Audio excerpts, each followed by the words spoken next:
Tanggap daw ng pamilya Cojuangco ang naging desisyon ng Korte Suprema na ipamahagi sa mga magsasaka ang Hacienda Luisita. Gayon pa man, hindi naiwasan ni dating Kongresista Peping Cojuangco na magpasaring kay Chief Justice Renato Corona. Nakatutok si Maris Umali, Exclusivo. Sa Tarlac namin inabutan kagabi ang tumatayong patriarch ng pamilya Cojuangco na si Jose Peping Cojuangco Jr., tiyuhin ni Pangulong Aquino. Ayon sa dating kongresista, wala raw bahid ng panghihinayang ang pamilya nila sa desisyon ng Korte Supremang total land distribution sa Hacienda Luisita. God has been good to us. We have what we have because God gave it to us. Now, it's not like it's given to us for us only to enjoy. It's for us to use also for the purpose of maybe helping others. We have never been against land distribution. We've already lost more than 6,000 hectares before. Did you hear us cry? Did you hear us complain? Dati pa raw iniisip na nila ang kapakanan ng mga magsasaka nilang ilang dekada nang nagtatrabaho sa hacienda. Paglilinaw din niya, hindi kontra sa land distribution ng pamilya Cojuangco. Our concern has always been the people of Hacienda Luisita. Yan ang bilin sa amin ng father ko eh. You make sure whatever happens, you take care of these people.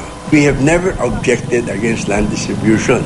Ours is to follow through with the intention of land reform, which is to improve the living conditions of the people tilling the land.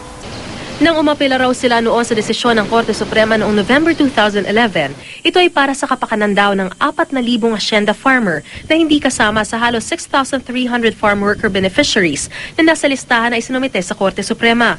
The 4,000 people have been already crying to us. What happens to us? We are the legitimate, these are real workers, no? These are really farm workers and legitimate beneficiaries that were excluded by the Supreme Court and most likely excluded by Corona para lang makabawi sa kay Noynoy. Hindi simple ito. Don't forget, what will these people do? You've removed their livelihood. You've removed now, they will be there and have nothing to look forward to. And you're giving land to people that are not even there, probably not even be there anymore. Sabi pa ni Cojuangco, kailangan pag-aralang maigi ang pamimigay ng lupa. Alam naman daw ng mga taga-hacienda na may ilang bahagi ng lupang mas maganda kaysa sa ibang bahagi.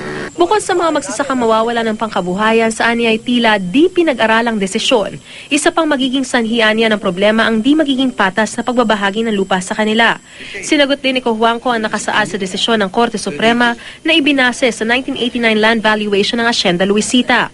Hindi raw tama na 40,000 pesos kada hektarya ang presyo ng lupa.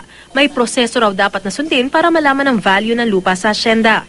Ang ganitong desisyon isinisisi ni Cojuangco kay Supreme Court Chief Justice Renato Corona na di rin niya naiwasang pasaringan. Ang balita ko talaga, nagkampanya at namilit si Corona. It's really Corona's ball game, you know. And unfortunately, ginawa niyong personal eh. At pinipilit niya, kaya daw siya pinag-iinitan ni Noynoy dahil ginawa niya ito sa Luisita. But let's look at it from way back. Before Noynoy became president, ayaw na niya si Corona eh, di ba? Kaya hindi sumumpa si Noynoy sa kanya eh. Kaya siya ang ang bumabawi, hindi si Noynoy. Maris Umali, Nakatutok, 24 Oras.